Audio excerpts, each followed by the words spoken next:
Item ಯಾವುದೇ ಇರಲಿ try ಮಾಡಿ ಆಚಿ ಚಿಕನ್ ಮಸಾಲಾ. ಆಚಿ ಚಿಕನ್ ಮಸಾಲಾ.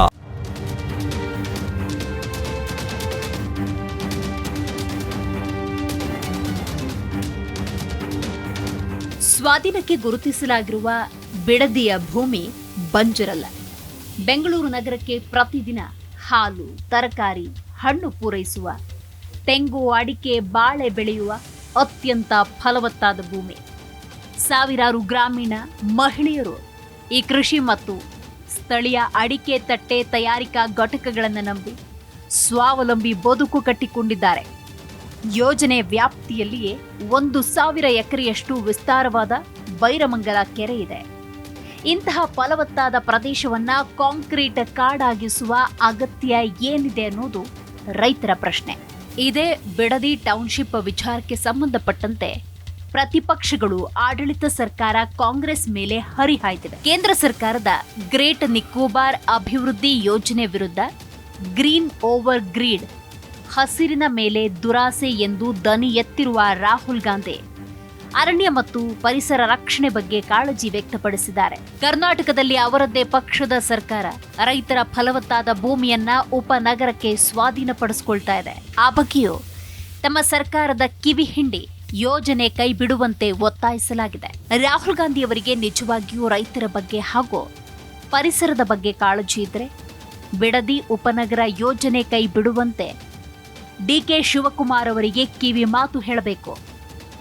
ಸಾಧ್ಯವಾದರೆ ರಾಹುಲ್ ಗಾಂಧಿ ಒಮ್ಮೆ ಬಿಡದಿಗೆ ಭೇಟಿ ಕೊಟ್ಟು ಇಲ್ಲಿರೋದು ಬರಡು ಭೂಮಿಯೋ ಅಥವಾ ಫಲವತ್ತಾದ ಭೂಮಿಯೋ ಅಂತ ಪರಿಶೀಲಿಸಬೇಕು ಅಂತ ಆಗ್ರಹಿಸಿವೆ.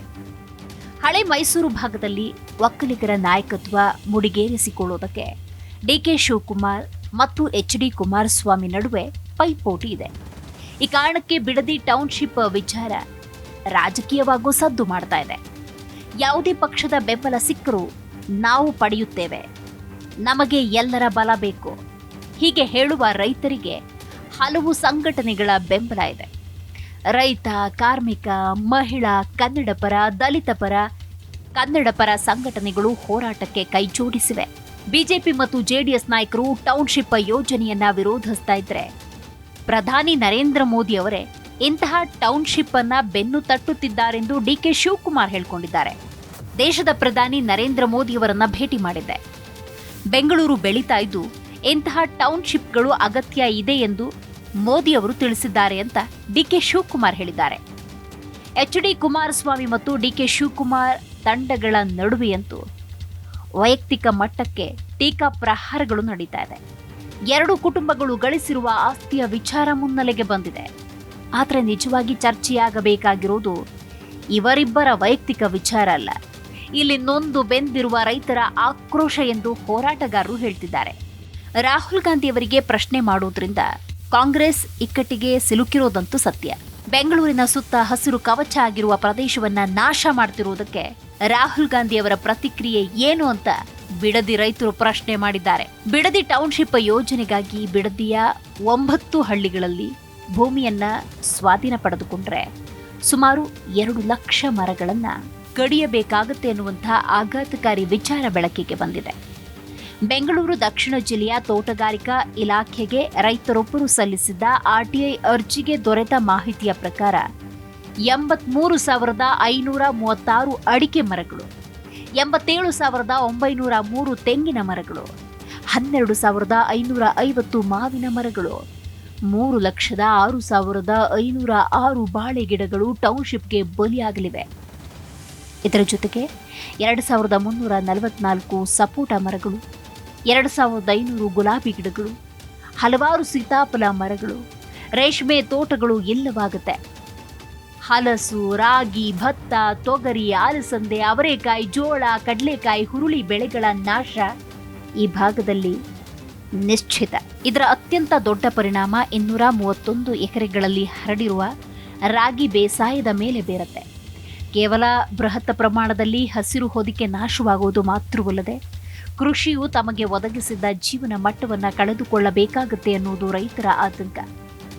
ರೈತರು ತಮ್ಮ ಭೂಮಿಯಲ್ಲಿ ಬೆಳೆದ ಪ್ರತಿಯೊಂದು ಮರಕ್ಕೂ ಪರಿಹಾರವನ್ನ ಸರ್ಕಾರ ನೀಡುತ್ತಾ ಇದ್ದು ಪ್ರತಿ ತಳಿಗೆ ಕನಿಷ್ಠ ಮತ್ತು ಗರಿಷ್ಠ ದರಗಳನ್ನು ನಿಗದಿಪಡಿಸಿದೆ ಎಂದು GBDA ದಾಖಲೆಗಳು ಹೇಳುತ್ತೆ.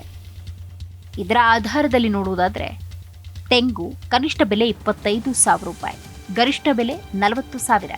ಮಾವು ಕನಿಷ್ಠ ಬೆಲೆ 45,000, ಗರಿಷ್ಠ ಬೆಲೆ 64,000. ಅಡಿಕೆ ಕನಿಷ್ಠ ಬೆಲೆ 6,000, ಗರಿಷ್ಠ ಬೆಲೆ 9,000. ಸಪೋಟ ಕನಿಷ್ಠ ಬೆಲೆ 25,000, ಗರಿಷ್ಠ ಬೆಲೆ 40,000. ಹಲಸು ಕನಿಷ್ಠ ಬೆಲೆ 25,000, ಗರಿಷ್ಠ ಬೆಲೆ 40,000. ಮರದ ವಯಸ್ಸು, ಅದರ ಜೀವಿತ ಅವಧಿ, ಇಳುವರಿ ಸಾಮರ್ಥ್ಯ, ಮಣ್ಣಿನ ಫಲವತ್ತತೆ, ಹಿಂದಿನ ಇಳುವರಿಯ ಅಂಕಿಅಂಶ, ಯೋಜಿತ ಇಳುವರಿ ಸಾಮರ್ಥ್ಯ, ಆ ಮರವು ರೈತರಿಗೆ ತಂದು ಕೊಡಬಲ್ಲ ಲಾಭಗಳ ಆಧಾರದಲ್ಲಿ ಅದರ ಬೆಲೆಯನ್ನ ನಿಗದಿ ಮಾಡುವುದಾಗಿ ಅಧಿಕಾರಿಗಳು ಹೇಳ್ತಾ ಇದ್ದಾರೆ. ಆದರೆ ಇಷ್ಟು ದೊಡ್ಡ ಪ್ರಮಾಣದಲ್ಲಿ ಮರಗಳನ್ನು ಕಡಿದು ಸರ್ಕಾರ ಯಾವ ಸಂದೇಶ ಕೊಡಲಿದೆ ಅನ್ನೋದು ಸದ್ಯದ ಚರ್ಚೆ. ಹೀಗಾಗಿಯೇ ರಾಹುಲ್ ಗಾಂಧಿ ಅವರ ಹೆಸರು ಹೋರಾಟದ ಅಂಗಳದಲ್ಲಿ ಕೇಳಿಬರ್ತಾ ಇದೆ. ಬಿಡದಿಯಲ್ಲಿನ ಹಸಿರು ಹೊದಿಕೆ ಬೆಂಗಳೂರಿನ ಹವಾಮಾನದ ಮೇಲೆ ಗಮನಾರ್ಹ ಸಕಾರಾತ್ಮಕ ಪ್ರಭಾವ ಹೊಂದಿದೆ.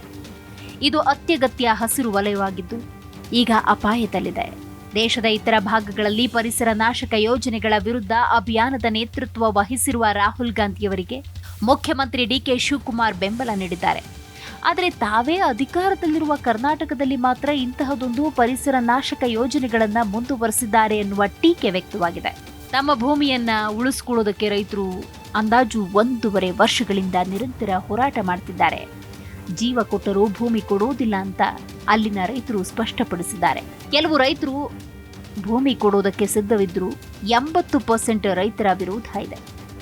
ಆದರೆ ಹೋರಾಟ ಮಾಡ್ತಿರೋರು ರೈತರೇ ಅಲ್ಲ ಅನ್ನೋ ಧೋರಣೆಯಲ್ಲಿರುವ DK ಶಿವಕುಮಾರ್ ವಿರುದ್ಧ ಆಕ್ರೋಶ ಹೆಚ್ಚಾಗಿದೆ. ಕಾರಣ, ಈ ಯೋಜನೆಯ ಹಿಂದೆ ರಿಯಲ್ ಎಸ್ಟೇಟ್ ಮಾಫಿಯಾ ಇದೆ ಅನ್ನೋದು ದೊಡ್ಡ ಮಟ್ಟದಲ್ಲಿ ಎದ್ದು ಕಾಣ್ತಿದೆ.